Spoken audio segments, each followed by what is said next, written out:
Orient bell tiles studio से आप देख रहे हैं एबीपी न्यूज। नमस्कार, मैं हूं संदीप चौधरी। आज सीधा सवाल में एक बार फिर बात होगी पहलगाम में जो आतंकवादी हमला हुआ, हमारे 26 लोग मारे गए, देश बदला मांग रहा है। माकूल कार्रवाई, नेस्तनाबूद, सफाया हो जाए। आतंकवाद का, आतंकवादी ढांचे का, आतंकवादी कैंपों का जो पाकिस्तान में चल रहे हैं, make no mistakes about it, ये पाकिस्तान द्वारा पोषित पालित ये आतंकवादी हैं जिन्होंने इस वहशियाना हरकत को अंजाम दिया। अब भारत राजनीतिक दबाव तो बना ही रहा है, लेकिन साथ ही साथ रणनीतिक दबाव, अब उसमें कूटनीतिक दबाव भी है, कूटनीतिक कदम भी हैं, सामरिक कदम हैं और सैन्य कार्रवाई की तैयारियां भी शामिल हैं। वो दबाव लगातार भारत बना रहा है। आज 11 दिन हो चुके हैं इस हमले को। अब जवाबी कार्रवाई कब होगी, कैसे होगी, कहां होगी, यह अख्तियार सरकार का है। लेकिन क्या हो सकती है वो कार्रवाई, इस पर चर्चा बहुत अहम हो जाती है, क्योंकि आम आदमी वो गुस्साया हुआ है। वो तो कहता है जाकर दांत खट्टे कर दो, घुस जाओ पाकिस्तान में। असदुद्दीन ओवैसी परिपक्व नेता हैं, सांसद हैं, वो कह रहे हैं इस बार घर में घुसकर मारना नहीं है, घर में घुसकर कब्जा करना है। पर जंग शुरू करना और जंग को खत्म करना, ये दो अलग अलग चीजें होती हैं। शेर की सवारी भी है। जवाब हमें बिल्कुल देना है। वो उड़ी के बाद सर्जिकल स्ट्राइक जो की, पुलवामा के बाद जो बालाकोट एयर स्ट्राइक की, वो किया जाए, या 26 अप्रैल से जो पाकिस्तान कह रहा है हम शिमला समझौता नहीं मानते, तो पीओके में घुसा जाए क्या? पर उधर पाकिस्तान जो गीदड़ भभकियां दे रहा है कि पानी बंद किया तो युद्ध हो जाएगा, हम चुप नहीं बैठेंगे। और इसमें एक और अहम बात हो जाती है, देश एकजुट है, हिंदू मुसलमान करने की भी नाकाम कोशिशें की, हमारे यहां भी नेताओं ने भी, लेकिन आम जनता, आप जनता जनार्दन एकजुट होकर आतंकवाद के खिलाफ खड़े दिखाई दिए और सरकार के साथ भी हैं। लेकिन पाकिस्तानी अवाम का क्या हाल है? क्या वो जनरल आसिम मुनीर के साथ हैं? क्या वो निजाम के साथ हैं? वहां से भी विरोधाभासी स्वर आ रहे हैं, सुर आ रहे हैं। ख्वाजा आसिफ वो गीदड़ भभकी भी देते हैं और कहते हैं कि 30 साल से हम आतंकवाद को पाल रहे हैं, पोस रहे हैं, ये हमारी कमजोरी है, हम फंस गए जी, ये भी मान रहे हैं। तो वहां जनता किसके साथ है, इस पर भी निर्भर करेगा आने वाला वक्त क्या शक्ल अख्तियार करता है। तो हमारे विकल्प क्या होने चाहिए, इस पर आपकी राय, आपके सुझाव, आपके सवाल, जो सीधा सवाल के अहम हिस्सा बन चुके हैं, उनका रहेगा इंतजार। तो 11 दिन हो गए हैं पहलगाम के बैसरन में हुए आतंकी हमले को। हमारे 26 लोग मारे गए हैं। ढूंढ के दुनिया के किसी भी कोने में हो, इन आतंकियों को हम ढूंढ निकालेंगे, ये प्रधानमंत्री लगातार हमें भरोसा दे रहे हैं। माकूल जवाब दिया जाएगा पाकिस्तान को, यह भी कहा जा रहा है। अब वो राजनीतिक मोर्चा हो, कूटनीतिक हो, सामरिक हो, आर्थिक हो, या सैन्य मोर्चे पर लगातार घेराबंदी की जा रही है पाकिस्तान की। सिंधु जल संधि हो 1960 की, सिंधु, चनाब और झेलम का पानी, 80% पानी हम पाकिस्तान को देते हैं। वो तब विश्व बैंक और अमेरिका का दबाव था। आज हमने कह दिया हम सिंधु जल संधि को नहीं मानते, हम पानी रोकेंगे। पर पानी रोकना कोई ऐसा तो है नहीं कि हमारे पास कोई जादुई छड़ी है, अबरा कडाबरा किया और कहा पानी रुक जा तो पानी रुक जाएगा। पानी तो रुकता नहीं है इतना जल्दी। पर भारत ने मंशा क्या जाहिर की कि पाकिस्तान बौखला गया है, और बौखलाहट में उनके रक्षा मंत्री ख्वाजा आसिफ वो कह रहे हैं भारत ने सिंधु पर अगर बांध बनाया तो पाकिस्तान हमला करेगा। बांध तो हम बना रहे हैं, बगलिहार बन चुका है, कुछ बनने के प्रोसेस में है। अब ये तो होगा। वो दरिया दिली का जो फायदा उठाया है पाकिस्तान ने, ये लगातार तो चलने वाली है नहीं, क्योंकि पाकिस्तान सुधरने का नाम नहीं ले रहा। पर क्या ये अभी दूर की कौड़ी है, ये अपने आप में सवाल है। तो इतना परेशान क्यों हो रहा है पाकिस्तान? बिलावल भुट्टो भी बिलबिला रहे हैं इस बात को लेकर, पानी रोका तो खून बहेगा। पानी रोक देना भी आक्रामकता का एक रूप है। आक्रामकता सिर्फ तोप या गोलियां चलाने से नहीं होती। अपनी आक्रामकता को पाकिस्तान भूल रहा है। ये किसे, कौन भेज रहा है इन आतंकियों को? ब्लीडिंग इंडिया बाय 1000 कट्स, 100 साल का युद्ध करेंगे। हम तो अलग हैं, हमारी बोली अलग, भाषा अलग, हमारे पहनावा अलग, हमारी सोच अलग, हमारी विचारधारा अलग। 15 अप्रैल को कौन कह रहा था? 2 नेशन थियरी को फिर से वो नैरेटिव गढ़ने पर कौन आमादा दिखाई दे रहा था? वो तो पाकिस्तान का सेना अध्यक्ष आसिम मुनीर था ना। तो थोड़ी भारत ने आक्रामकता दिखाई, अभी तो दिखाई भी नहीं है, अभी तो सिर्फ बात हो रही है। अभी उड़ी का जो जवाब दिया था या जो पुलवामा का जवाब दिया था, और उससे आगे जो सरकार जाने का रुख और मंशा साफ करती दिखाई दे रही है, तब क्या होगा? पर इसमें पर बहुत हैं, और मैं वॉर मॉन्गरिंग करने यहां नहीं बैठा हूं, पर जवाब तो मिलेगा और दिया जाना चाहिए। माकूल जवाब, दांत खट्टे करने होंगे। ये आतंकवाद का जो एपरेटस वहां बना हुआ है, जो वो ढांचा बना रखा है, उसको नेस्तनाबूद तो करना ही होगा। और सिर्फ पानी ही नहीं, इसमें आर्थिक मोर्चेबंदी की भी बात है।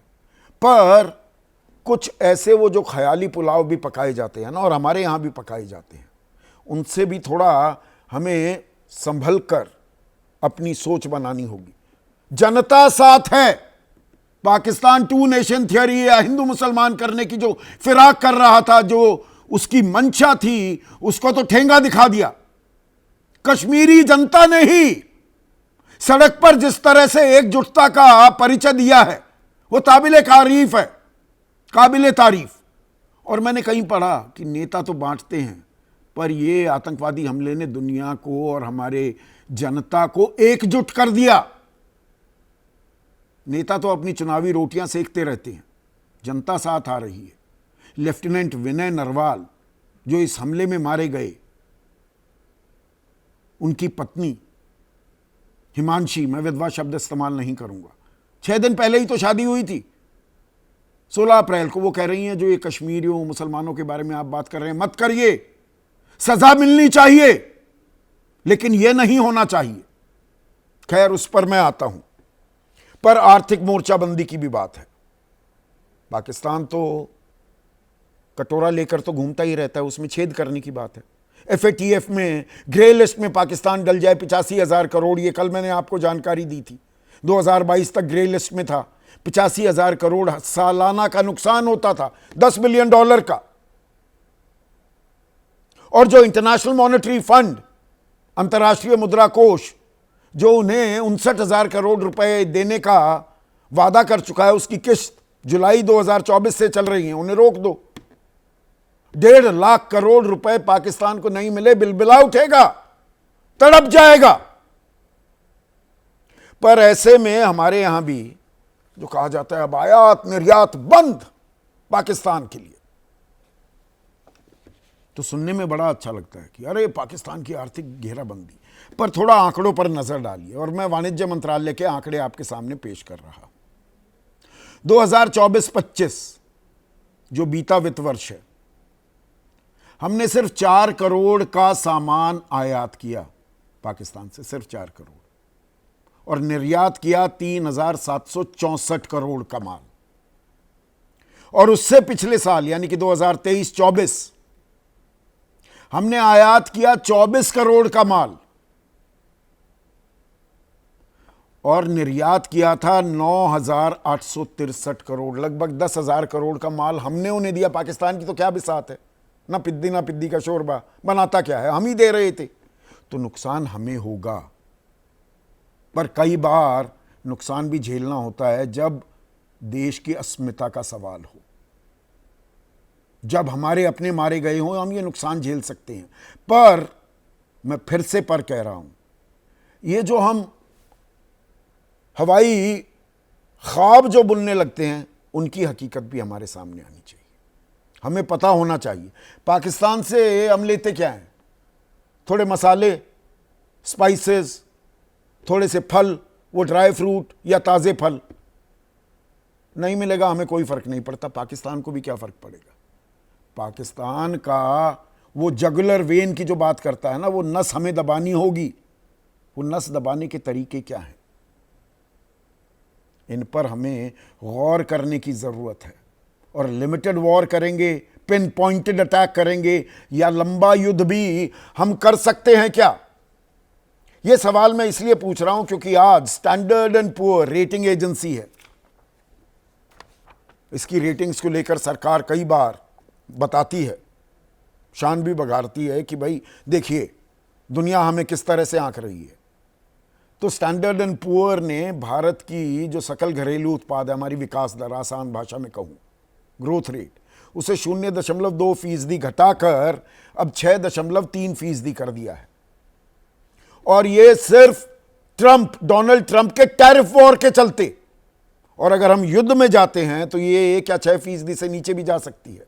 आरबीआई ने भी यह आंकड़ा 6.7 से घटाकर 6.5% कर दिया था इस साल के वित्तीय वर्ष की जो ग्रोथ रेट है। और अर्थव्यवस्था जब तक मजबूत नहीं रहेगी तो रोजगार सृजित नहीं होंगे, हमारी आमदनी नहीं बढ़ेगी, महंगाई बढ़ेगी, वैश्विक मंदी का खतरा भी मंडरा रहा है। इन्हें हमें कतई नज़रअंदाज नहीं करना होगा जब हम सारी बातें कर रहे हैं। और इन सब में जो मैंने हिमांशी का बयान दिया, पर हमारे यहाँ पर जो नेता है ना, वो हमें अभी बांटने पर आमादा ही है। पंजाब के मुख्यमंत्री रह चुके हैं, लोकसभा सांसद हैं कांग्रेस के चरणजीत सिंह चन्नी, वो 2016 की सर्जिकल स्ट्राइक के अब भी सबूत मांग रहे हैं 9 साल बाद भी। हम एकजुट क्यों नहीं हो सकते? जब जनता साथ है तो नेतागण साथ क्यों नहीं होते? यह क्या फितूर है चरणजीत सिंह चन्नी के मन में? बाद में सफाई देते घूम रहे हैं, पर यह शब्द जबान संभाल के वो क्यों नहीं कर पाते? और जबान के अलावा ये ट्विटर, ये एक नई जो बीमारी है, एक्स, व्हाट्सएप यूनिवर्सिटी पर जो ज्ञान बांटा जाता है।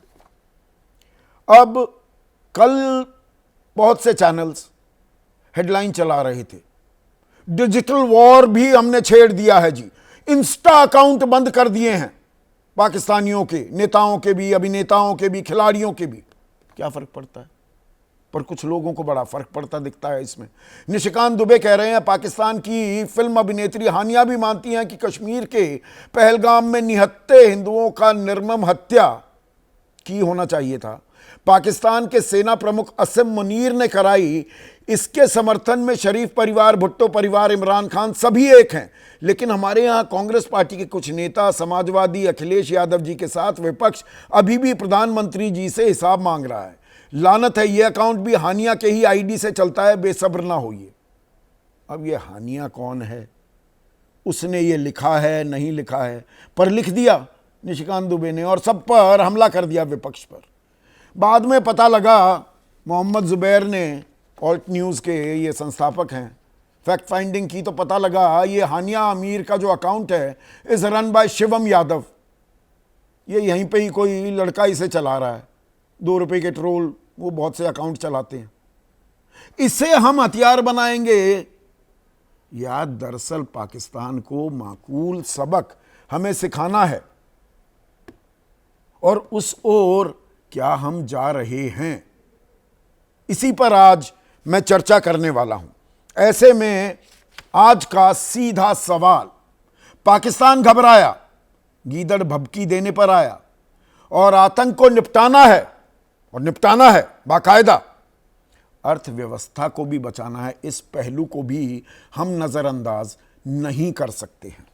चर्चा में मेरे साथ lieutenant general Shankar Prasad retired, brigadier Sandeep Thapar retired मेरे साथ हैं, पहली बार मेरे शो पर आ रहे हैं। आरजू काजमी वरिष्ठ पत्रकार हैं पाकिस्तान की, वो चर्चा में जुड़ चुकी हैं। अब्दुल समद याकूब नेता हैं पाकिस्तान तहरीक-ए-इंसाफ यानी कि इमरान खान की पार्टी के, और 2 वरिष्ठ पत्रकार, भारतीय पत्रकार, विनोद शर्मा, और पाकिस्तान में इन्होंने रिपोर्टिंग भी की है। पाकिस्तान में पहले 1 या 2 ही पत्रकार भारत के जाकर रिपोर्ट कर सकते थे वहीं रहकर, उनमें 90 के दशक में विनोद शर्मा भी थे, और विनोद अग्निहोत्री, 2 विनोद हैं आज, वो भी इस चर्चा में जुड़ चुके हैं। तो जनरल शंकर प्रसाद, देश बदला तो मांग रहा है, लेकिन सोच समझकर भी हमें कार्रवाई करनी है। हम एक लिमिटेड वॉर करें, लंबे युद्ध की तरफ जाते दिखें, या और भी बेहतर ऑप्शंस हैं। 11 दिन तो हो गए हैं और कोई ऐसी जल्दबाजी नहीं, पर जब देश का एक मिजाज बनता है तो आपकी निगाह में रास्ता या विकल्प, सबसे माकूल विकल्प क्या दिखाई दे रहा है या बनता पड़ रहा है?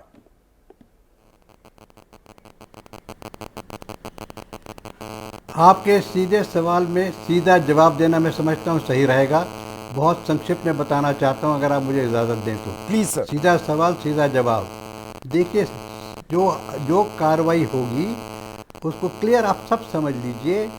जो प्रधानमंत्री ने टास्क दिया है उस टास्क को मुकम्मल करना है। प्रधानमंत्री ने क्या टास्क दिया है? प्रधानमंत्री ने ये कहा है कि टेररिस्ट जो हैं उनको ख़त्म कीजिए, और उनके जो बैकर्स हैं उनको ख़त्म कीजिए, उनको मिट्टी में मिला दीजिए। टास्क बिल्कुल क्लियर है आपको। अब इस टास्क को कंप्लीट करने के लिए पूरा देश एक साथ जुट गया है। जितनी संस्थाएं हैं भारत सरकार की वो सब जुट गई हैं, अपना अपना काम कर रही हैं। फ़ौज अपना काम कर रही है, आर्मी, नेवी, एयरफोर्स, जो हमारी फॉरेन मिनिस्ट्री वो अपना काम कर रही है, कम्युनिकेशन मिनिस्ट्री अपना काम कर रही है, फाइनेंस मिनिस्ट्री, सब मिनिस्ट्री, सब जितने भी हैं इंटेलिजेंस ऑर्गेनाइजेशन, सब अपना अपना काम कर रही है। अब सवाल ये है कि हमें टारगेट दिख रहा है ना। टारगेट कौन कौन है? सीधे सवाल सीधा जवाब। टारगेट है टेररिस्ट जो लाइन ऑफ कंट्रोल पर थे, उनको तो काफ़ी हद तक वहाँ से तितर-बितर कर ही दिया है। पिछले 10-12 दिन में वो तितर-बितर हो चुके हैं। वहाँ पर रोज़ पाकिस्तानी उनको पर फायर कर रहा है, तो पाकिस्तान ने उनको लाइन ऑफ कंट्रोल को एक्टिव करके नहीं, इसमें जनरल साहब 1 सेकंड के लिए आपको रोकूंगा। वो आतंकवादी तितर बितर कर दिए, पर वो 4 आतंकवादी जिन्होंने बैसरण में इस वहशियाना, इस कायराना हरकत को अंजाम दिया, वो कहाँ हैं? वो तो अभी तक पता नहीं लगा। 11 दिन हो गए, वो आतंकी कहाँ खो गए? 1 मिनट, अगर आप मुझे जरा सा जवाब सुन लीजिए प्लीज। जी जी। तो आपने बीच में एक और सवाल जोड़ दिया, 4 आदमी कहाँ गए? ये 4 आदमी भी अब बच के नहीं जा सकते। ये इनको चारों तरफ से घेराबंदी लोग ही बता रहे हैं, हमें तो कोई और बता मीडिया। 4 जो टारगेट्स हैं जो प्रधानमंत्री नष्ट करना चाहते हैं उनको सुन लीजिए आप। पहला तो बता दिया। दूसरा, जो इनके हेडक्वार्टर हैं जहाँ पे जैसे मोहम्मद एलिटी के कमांडर्स रहते हैं, जैसे सैयद हैं, जो कुछ भी हैं उनके नाम।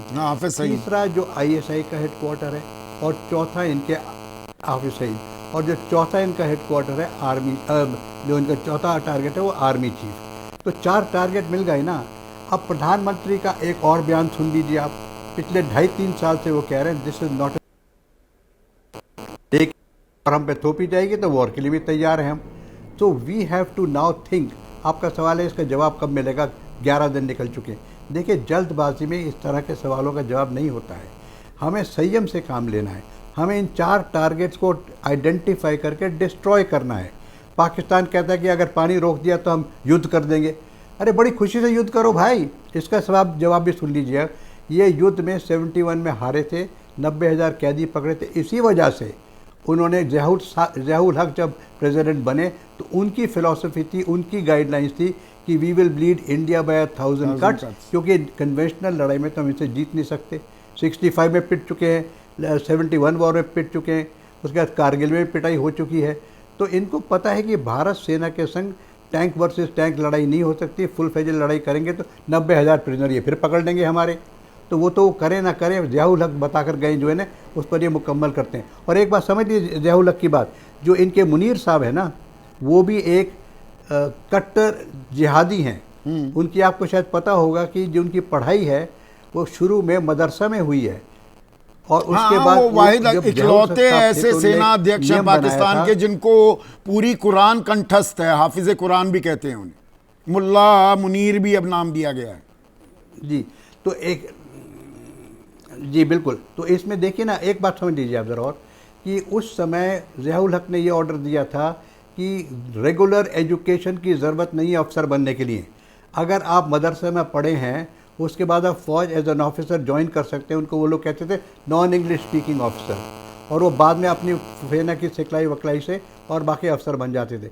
तो ये बात जब की थी, और आज ये 56 साल के चीफ हैं, ये उसी टाइम के भर्ती हैं, उसी टाइम के भर्ती हैं जो ज़ियाउल हक साहब ने एक पॉलिसी निकाली थी वहाँ पे।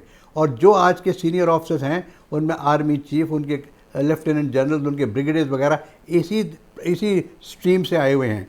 तो ये देख लीजिए, जिहादी लोग हैं जिनकी सारी टीम जिहादी बन गई है अब, बिकॉज, और ये जिहादी कन्वेंशनल वॉर क्या लड़ेंगे हमसे?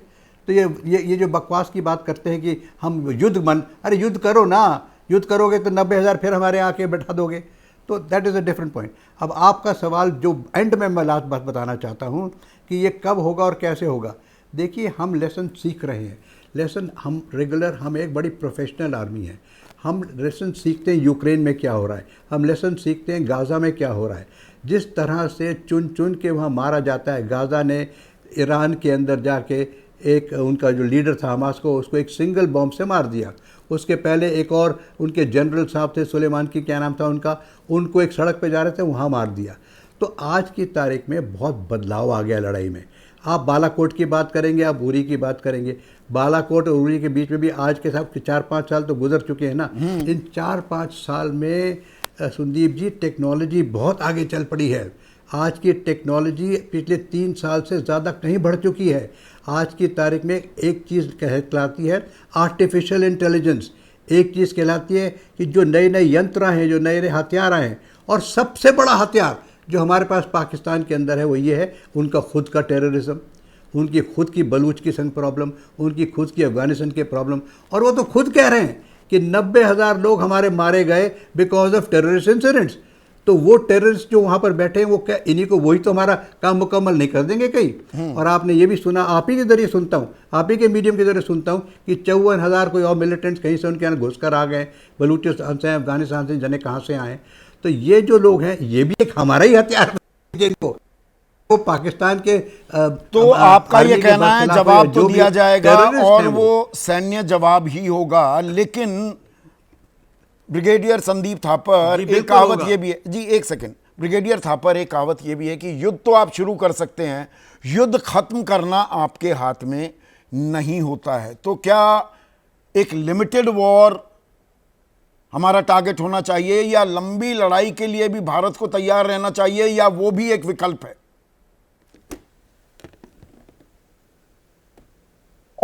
संदीप, पहले तो आपके शो में बुलाने के लिए, इनवाइट करने के लिए थैंक यू। मेरे ख्याल से थोड़ा सा मेरा सिग्नल का इशू आ रहा है, आपकी कुछ क्वेश्चन मेरे को समझ नहीं आया। मैं दोहराऊं क्या अपना सवाल? शुरू होगी तो आपकी बात सही है। हाँ जी, जी हाँ। मैं ब्रिगेडियर साहब, मेरा सवाल बड़ा सीधा था कि लिमिटेड वॉर एक ऑप्शन है, विकल्प है, या हम लंबी लड़ाई के लिए भी तैयार रहें, उसमें भी जाएं तो कोई दिक्कत नहीं है? क्योंकि लड़ाई शुरू तो हो जाती है, उसे खत्म करना फिर आपके हाथ में नहीं होता, ये बहुत से जानकार कहते हैं।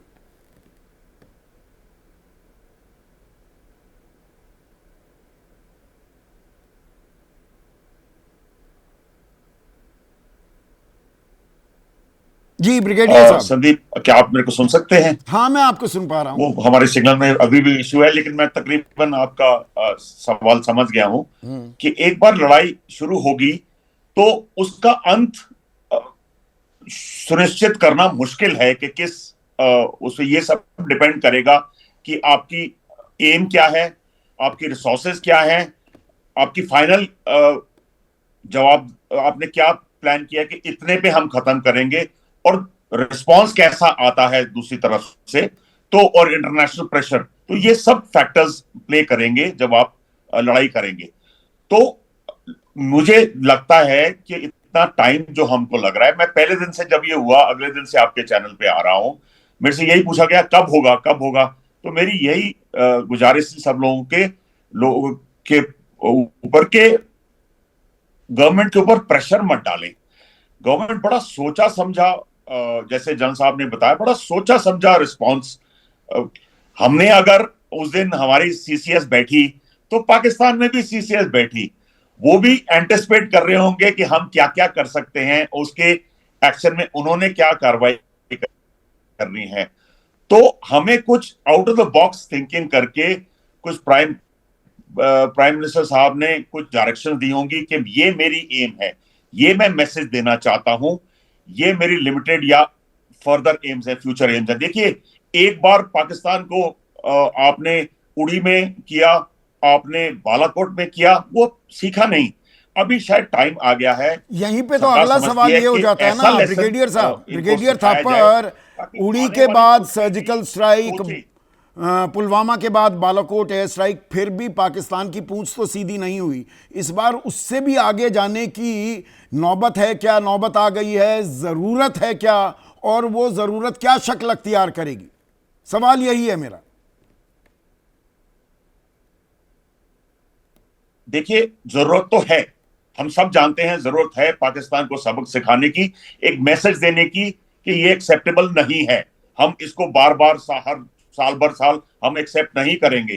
तो लेकिन अब कितने लेवल तक जाने की ये मैं अभी नहीं कह सकता कि कितने लेवल, क्योंकि इस टाइम आप की एम क्या है, आप कहां तक जाते हैं और रिस्पांस क्या आता है, वो सब डिक्टेट करेगा कि आपकी लिमिटेड एम्स हैं, आपकी बड़ी एम्स हैं। जैसे कुछ लोग पीओके की बात कर रहे हैं। अब पीओके अगर आप बोलते हैं कि पीओके लिया जाए, तो पीओके का मेरी समझ में है कि फुल स्केल लड़ाई है।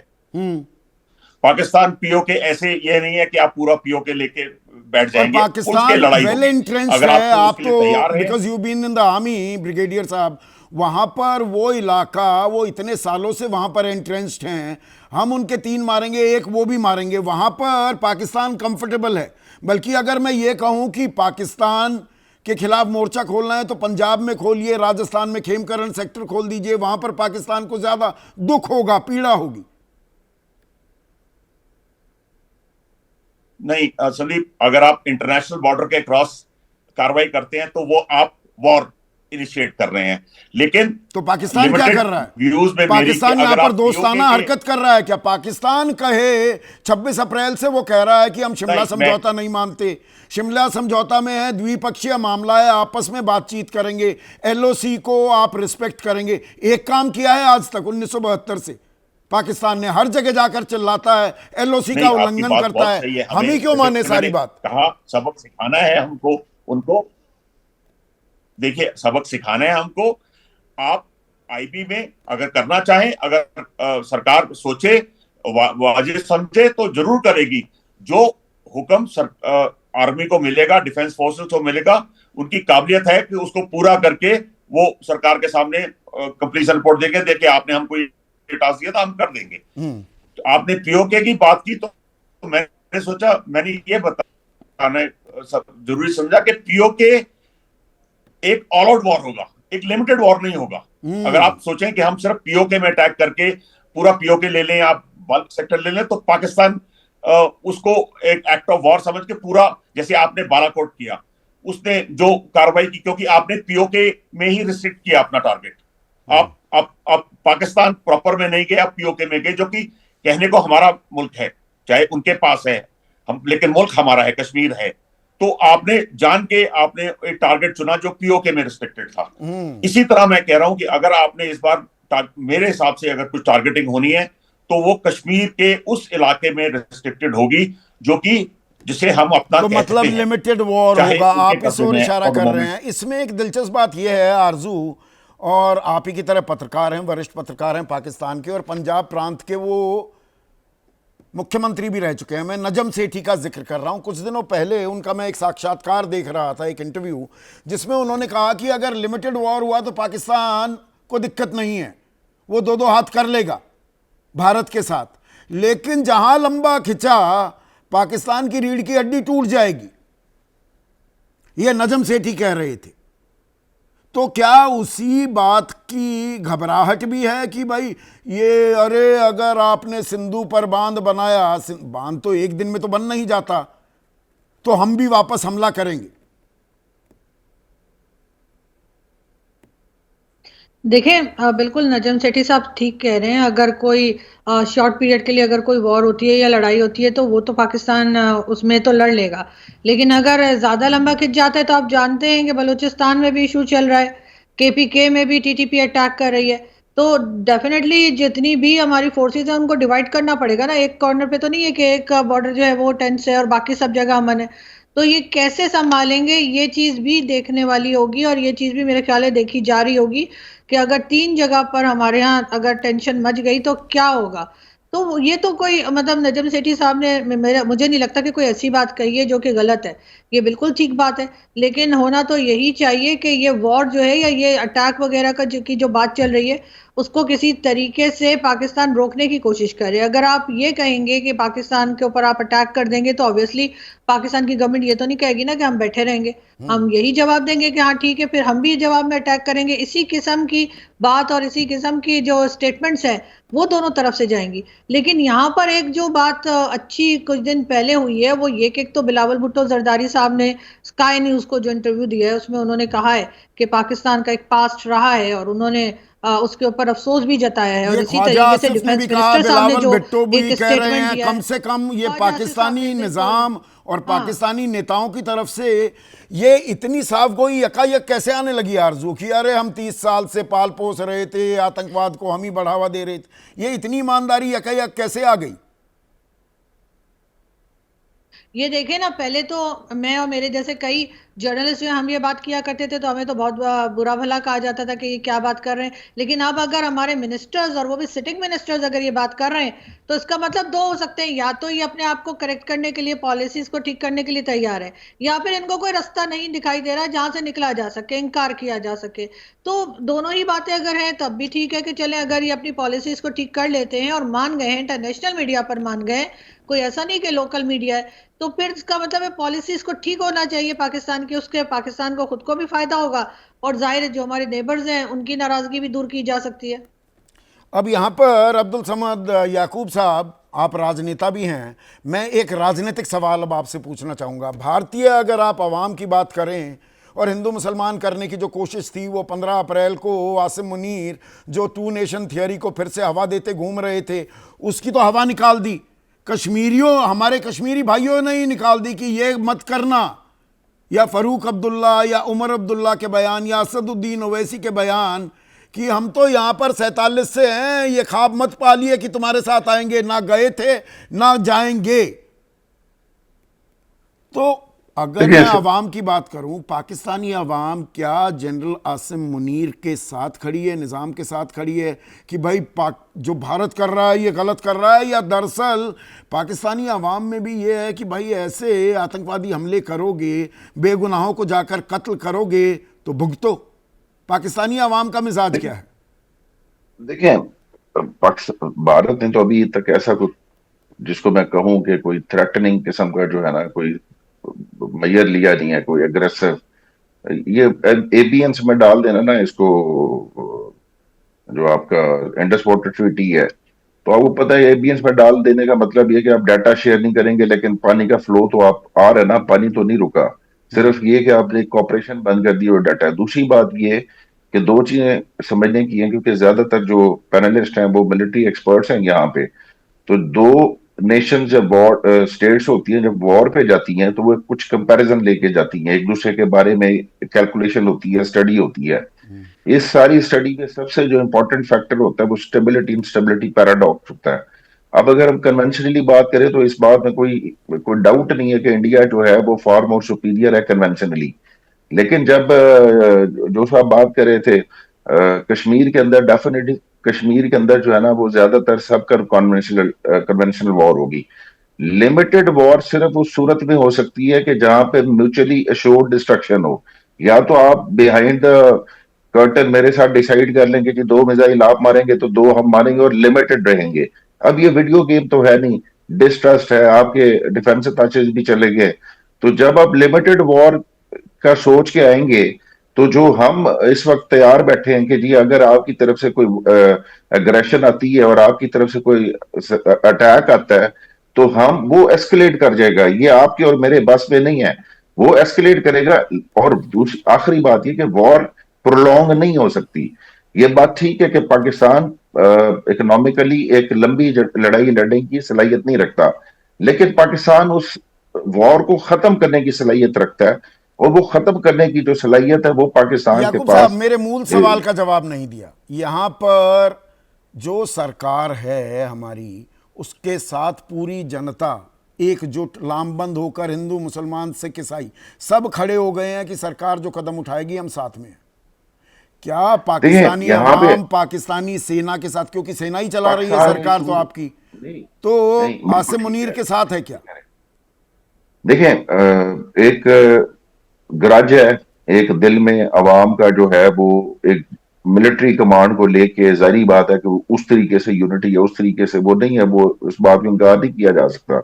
मैं इस बात से इनकार नहीं कर रहा कि इतनी जब डिवीजन और पोलराइजेशन हो जाए, जिस तरीके से कौम का साथ खड़ा होना चाहिए वो अभी, क्योंकि वॉर स्टार्ट नहीं हुई, अभी हम उस वॉर की हालत में नहीं आए, तो अभी सिर्फ पॉलिटिक्स हो रही है। तो जब वॉर स्टार्ट होगी तो तब बिहेवियर देखा जाएगा, और तब यकीनन इंडिया के पर आज मामले की में तारीख में पाकिस्तानी अवाम ऐसी एकजुटता या साथ खड़ी हो कि सरकार जो कर रही है, हमारी सेना जो कर रही है वो बिल्कुल ठीक कर रही है, ऐसा नहीं है। इस वक्त ग्राउंड रियलिटी ये है पाकिस्तान की। इस वक्त ग्राउंड रियलिटी यही है, इस वक्त यही रियलिटी है कि अगर आपकी तरफ से हमला हुआ तो फिर हम साथ खड़े होंगे, और एक साथ खड़े होंगे, और डेफिनेटली दुनिया में यही कुछ होता है। अगर पाकिस्तान में नहीं, पोलराइजेशन पर इस जो वक्त बढ़ सवाल मैं गई है, आरजू से इख्तिलाफ भी पूछ रहा था याकूब साहब, ये इसमें यकायक इसमें ये इतनी ईमानदारी, इतनी साफ गोई कि ख्वाजा आसिफ भी हैं, बिलावल भुट्टो भी हैं, वो सब कह रहे हैं कि हाँ आतंकवाद को हम बढ़ावा दे रहे थे, 30 साल से हम इस जंजाल में, जी का जंजाल ये बन गया, हम फंसे हुए थे। ये यूरेका मूवमेंट अब क्यों हो रहा है? पाकिस्तान को क्या अब पहले नहीं इसलिए पता हो रहा था? है अब इसलिए हो रहा है कि ये लोग जो हैं, इनकी कोई क्रेडिबिलिटी नहीं है, कोई रेपुटेशन नहीं है, ये लोग जीत के नहीं आए, इनके ऊपर प्रेशर डाला गया है एस्टेब्लिशमेंट की तरफ से कि जाओ और टीवी पे बैठ के जवाब दो। अब वो कोई जो है ना उठ के क्या, अब कौन सा कोई भी पावर मिनिस्टर उठ के स्टेटमेंट दे देता है, कभी रेलवे मिनिस्टर उठ के, कभी वाटर एंड सप्लाई का मिनिस्टर उठ के स्टेटमेंट दे देता है, जिनकी अपनी कॉन्स्टिट्यूंसी कोई नहीं सुनता। मतलब अब हमारा जो है ना वो इंफॉर्मेशन मिनिस्टर आके वो रात को प्रेस कॉन्फ्रेंस करेगा, उसकी कोई क्रेडिबिलिटी नहीं है।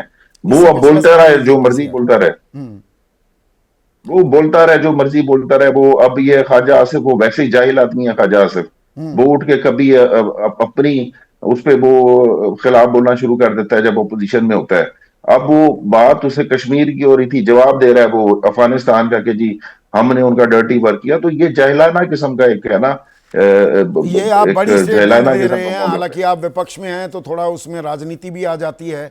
लेकिन विनोद शर्मा, मुकेश सुतैल हैं, ये धौलपुर वासी हैं राजस्थान के, इनका एक सवाल है कि क्या आतंक को निपटाया जाएगा या यूं ही बयान वीरों के बयान जनता को बरगलाते रहेंगे? और यहां पर मैं पूरी जिम्मेदारी से ये बात इसलिए भी जोड़ना चाहूंगा, कुछ बातें जोड़ना चाहूंगा कि जी हम आर्थिक कमर तोड़ देंगे, बहुत सारे चैनल्स वो चला रहे हैं, आयात निर्यात बंद। अरे भैया 4 करोड़ का तो आयात करते हैं हम पाकिस्तान से, हम थोड़ा लेते हैं, पाकिस्तान को हम देते हैं, नुकसान हमें होगा, और वो कीमत क्या हम चुकाने के लिए तैयार हैं, हमें इसके लिए भी प्रिपेयर्ड रहना होगा।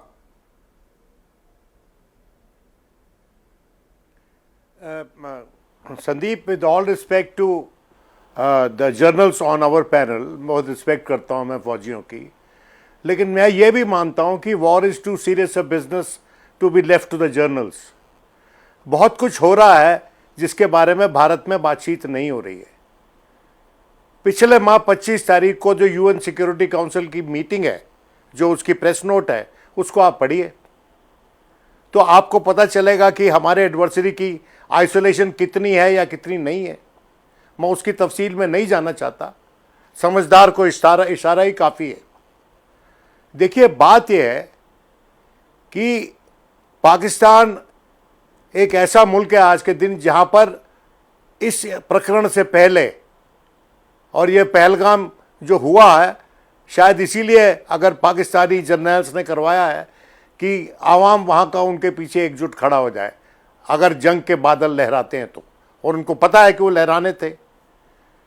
देखिए, मैं ये मानता हूँ कि जनरल मुनीर जो हैं, उनके और इमरान खान के रिश्ते बहुत ही ख़राब थे। अब भी शायद हैं, लेकिन इमरान खान की तरफ से भी बयान आया है कि अगर जंग होती है तो हम एकजुट खड़े हो जाएंगे। उसी तरह से हमारे मुल्क में पूरा देश एकजुट है फौज के पीछे, सरकार के पीछे आज के आर के दिन। खुरपा का सवाल लीजिए पीसीआर। लेकिन देखिए, लड़ाई जो होती है ना, नहीं, इसमें देश एकजुट है, पर हमारी राजनीतिक लड़ाई जमात- होती एक है, सेकंड, मई का- विनोद, क्योंकि आप पॉलिटिकल एडिटर रहे हैं लंबे समय तक हिंदुस्तान टाइम्स के, मैं एक राजनीतिक सवाल भी आपसे पूछूंगा। आर के खुरपा हैं हमारे दर्शक, मोहाली वासी हैं, वो कह रहे हैं एक संपूर्ण भारत और विपक्ष एकजुट है, चन्नी जैसे जिम्मेदार नेताओं को बेतुके बयान नहीं देने चाहिए। इसमें मैं अब मोटर माउथ बन गए हैं बीजेपी के निशिकांत दुबे, उनका बयान भी जोड़ना चाहूंगा। वो कोई फेक अकाउंट हानिया आमिर का, अब कौन है मैं जानता नहीं हूं ज्यादा, मैं ये अभिनेता वगैरह पर ध्यान नहीं देता हूं, वो कोई शिवम यादव चला रहा है उस बिना पर कि देखिए वो अपने निजाम को जिम्मेदार मान रही है और हमारे वाले क्या कर रहे हैं। ये राजनेता हमें बांट रहे हैं और आतंकवाद के चलते जनता एकजुट हो रही है। ये उल्टी गंगा भी बह रही है क्या? देखिए, मैं चन्नी साहब की बात को मैं बिल्कुल काटता हूं। मैं समझता हूं it is condemnable for him to have recall this, क्योंकि चन्नी चीफ मिनिस्टर रहा है पंजाब का, इसलिए मैं रिएक्ट कर रहा हूं। हाँ। रही बात निशिकांत दुबे की, तो वो तो ट्विटर वॉरियर है भाई, उसका जिंदगी इस पे चल रही है।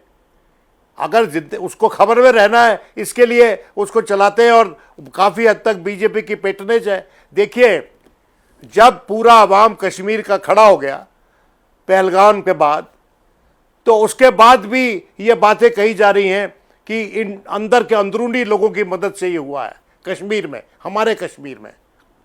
अगर किसी इक्के दुक्के ने किया भी तो है, जो ब्रॉड मैसेज कश्मीर का अवाम दे रहा है वो ये है कि ये अब टॉलरेट नहीं होगा। टॉलरेट नहीं होगा। हमारी दर्शक हैं बबीता, ये सवाल लीजिएगा। बबीता रोहतेला ये सवाल पूछ रही हैं और वो कंपेयर कर रही हैं भारत और पाकिस्तान की अर्थव्यवस्था को, हमारी मजबूती को, कि पाकिस्तान से जल्द युद्ध करके सबक सिखाना चाहिए। हमारी अर्थव्यवस्था पाकिस्तान से तो अच्छी ही है, ही भी लगा देती है, पर हमें भी चोट तो लगेगी विनोद। और ये आयात निर्यात का मैं इसीलिए ये फिगर दे रहा था, इस बार तो 4 करोड़ का हमने आयात किया, पाकिस्तान से हम लेते ही क्या है? पिछली बार 24 करोड़ था और 10,000 करोड़ का तो माल हम करते हैं ना निर्यात, तो नुकसान चोट हमें पहुंचेगी। देखिए, मई का महीना है, इनको बता दीजिए मई का महीना है। वो लड़ाई तो फिर भी लंबी चल गई थी कारगिल की, क्योंकि वो अटेम्प्ट था पाकिस्तान की तरफ से लेह और लद्दाख श्रीनगर को, उसकी जो लाइफ लाइन है उसको कट करने का और हमारी सप्लाई लाइन्स को डिस्टर्ब करने का। लेकिन जो लिमिटेड वॉर उस वक्त हुई थी मई 1999 में, वही लिमिटेड वॉर होगी इस बार भी। अगर आप बयान सुन लें जेडी वेंस का, अगर आप बयान सुन लें पीट हेगसेट का, अगर आप बयान सुन लें वहाँ के राष्ट्रपति का, वो चाहते हैं कि India has a right to self defence. नहीं, इसमें भी दिलचस्प बात हो रही है Vinod, correct me if I am wrong. आज के जो अखबार, कल के अखबार, उसमें हेडलाइंस में भी एक जगह बताया जा रहा है, जेडी वैंस ने कह दिया कि भारत कैसा भी जवाब दे, पर दरअसल उसमें कैच तो ये है कि ये बढ़ना नहीं चाहिए, ये भी साथ में कह रहा है जेडी वैंस। अरे राइट टू सेल्फ, अरे भाई राइट टू सेल्फ डिफेंस है, ये बोल रहे हैं। और आप जब कंपेयर करते हैं उसको भाई गाजा के साथ, क्या गाजा में जो पैलेस्टीनियंस हैं उनके पास क्या अणु बॉम्ब रखा हुआ है? और क्या उनके साथ चीन है? We are not discussing the issues. चीन ने क्या बोला है? चीन ने मदद के लिए बोला है पाकिस्तान को। चीन और पाकिस्तान मिलकर सिक्योरिटी काउंसिल की मीटिंग बुलाना चाह रहे हैं, क्योंकि जो प्रेस नोट में लिखा गया है उसको और ज्यादा तलक करना चाहते हैं वो। पर इसमें एक और सवाल आ रहा है, अब दूसरे विनोद से ये सवाल है, ये पिछला सवाल लीजिएगा, वो आत्मसम्मान की बात भी जोड़ रहे हैं कि देश के इकबाल का भी कहीं ना कहीं सवाल हो जाता है। संजीव तलाटी हैं, अहमदाबाद वासी, वो कह रहे हैं हमें दुनिया में आत्मसम्मान से जीने के लिए कुछ कड़े कदम तो उठाने ही होंगे। विनोद अग्निहोत्री कि वो कॉस्ट, निश्चित रूप से वो कॉस्ट हम भुगतेंगे। नहीं, निश्चित रूप से देश का जो मानस है वो तो कड़े कदम उठाने के पक्ष में है, लेकिन कड़े कदम क्या होंगे ये तो सरकार को तय करना है। और सरकार ने जो सारी उच्च स्तरीय बैठक हुई है, कुछ चाहे सीसीएस की बैठक हो या हाई लेवल मीटिंग हो, सब में सेना को अधिकार दे दिया है कि भाई आप स्ट्रेटजी तय करिए, आप स्वतंत्र हैं और हमें बताइए हमें कब करना है। आप याद कीजिए 1971 में जब फरवरी में इंदिरा गांधी लड़ाई चाहती थी, लेकिन जनरल मानेकशॉ ने कहा था टाइम ठीक नहीं है, तो माना उसने फौज की बात। अभी विनोद शर्मा जो कह रहे सही कह रहे थे, समय, मौसम, परिस्थितियां, इंटरनेशनल डायनेमिक सारी चीजें देखनी पड़ती हैं। नहीं, पर तो इसमें बहुत एक बात जल्दबाजी ये में भी है, कदम थोड़ी नहीं कड़वी बात कह दूं, जनमत संग्रह या जनता की राय शुमारी के आधार पर युद्ध किया जाए या ना किया जाए ये तय तो नहीं हो सकता ना विनोद। और स्टैंडर्ड एंड पुअर, बिल्कुल नहीं। S&P ने जो रेटिंग एजेंसी है उसने भारत की विकास दर 0.2% घटाकर 6.3% कर दी है। और ये तो सिर्फ ट्रंप ने जो टैरिफ वॉर छेड़ा है और उसमें अब थोड़ा पॉज भी आ गया है, 90 दिन का पॉज है। RBI ने भी ये घटा दी है, 6.5% पर ले आए। अगर हम युद्ध में जाते हैं 6% से नीचे हमारी विकास दर आती है तो वो बेरोजगारी, महंगाई, आमदनी, ये संकट भी तो फैक्टर इन करने पड़ेंगे ना, या आत्मसम्मान के आगे कुछ नहीं? नहीं, आत्मसम्मान के साथ साथ देश की अर्थव्यवस्था को भी देखना पड़ेगा, सरकार को हर चीज देखनी पड़ती है।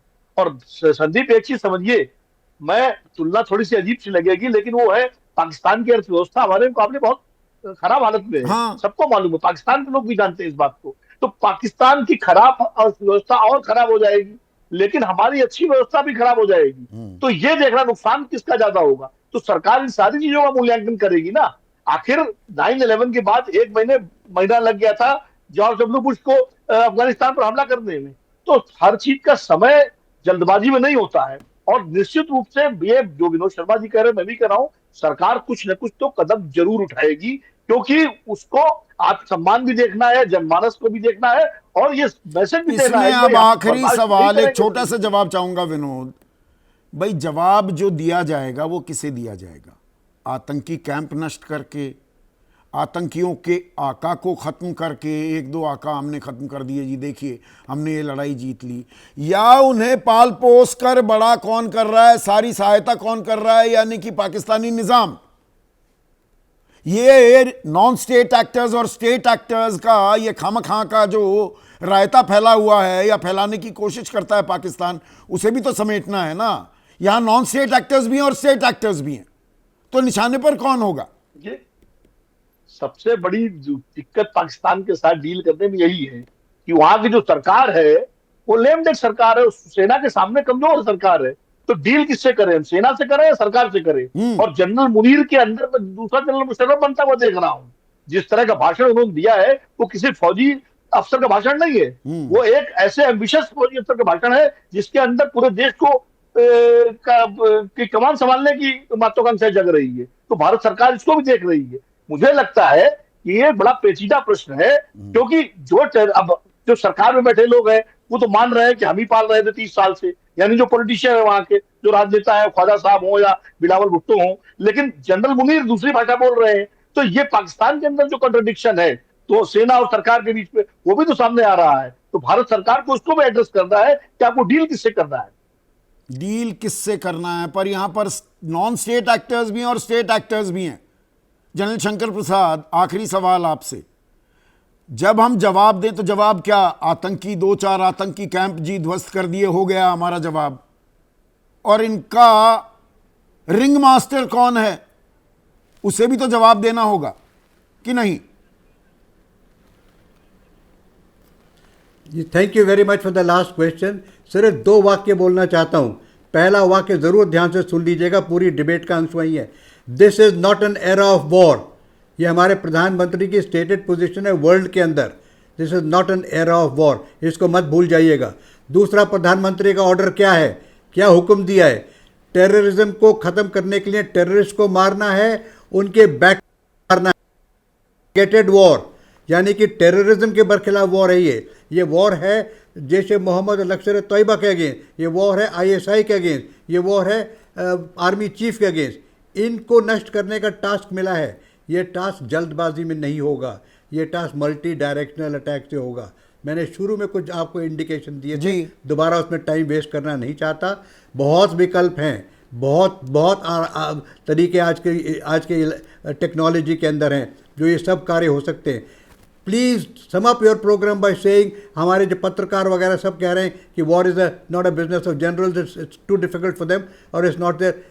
War is, this is not an era of war, is the guidelines of the prime minister to the whole world. ठीक है, फेयर हम पॉइंट. खुद क्या पर लड़ाई इसमें हमारे ऊपर अब तो थोपा गया आतंकवाद है. पर प्रहार है तो जो आरजू, कार्रवाई है. Only 20 seconds please. एक हमारे दर्शक ये सवाल पूछ रहे थे कि हाफिज सईद को भारत को सौंप दे पाकिस्तान, पाकिस्तानी निजाम, तो दरअसल ये युद्ध वाली स्थिति बिल्कुल खत्म सौंप हो देना जाएगी. चाहिए. कर देना चाहिए ना, सौंप देना चाहिए ना भारत को. बिल्कुल कर देना चाहिए, बिल्कुल कर देना चाहिए सर. मैं तो बहुत टाइम से कह रही हूँ कि बिल्कुल दे देना चाहिए. क्या करना है यहाँ पर, के वैसे भी अब वो किसी काम का तो रहा नहीं. इन्होंने जितना काम लेना था उससे ले लिया, अब उसको उठा के भारत के हवाले करें ताकि कुछ तो हालात सही हों. तो हाफिज सईद को ही पाकिस्तानी निज़ाम अगर भारत को सौंप दे तो क्या दरअसल ये युद्ध के जो बादल मंडरा रहे हैं ये भी ख़त्म हो जाएंगे और आतंक की एक अहम कड़ी, उसे कुचलने में भारत कामयाब होगा. आज सीधा सवाल में बस इतना ही.